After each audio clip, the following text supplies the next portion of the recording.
का बे नयका आलू। का बे पुरनका आलू, तोरा औकात है सारे हमसे बोले के। या हमें देख 100 रुपया पसेरी, 50 रुपया पसेरी वाला आलू।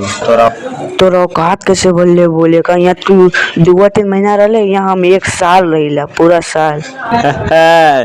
यहाँ पे तू साल भर रह लेता का, हम यहाँ 2-3 महीना रही एकदम कबाड़ दईला। अब तो तोर अंदर से फाटी गल हुई। ए नयका आलू, जुबान संभाल के बोल। रे पुरनका आलू, ताहू जुबान संभाल के बोल। देख नयका आलू, दिमाग हमारा न खराब हो। ए पुरनका आलू, तू भी हमार दिमाग न खराब कर ना। भैया तो चड्डी खींच के मारब। अब भैया तो के पलपलावा वाला हग्गल खींच के मारब। रे पुरनका आलू, तू हमें हग्गल खींच के मरबे तो हम तो सीधा पात के उड़ाई देब। अरे नयका आलू, तू हमें पात कोड़ेबे तो हम तोरे ऊपर हक के पूरा छुपाई देब।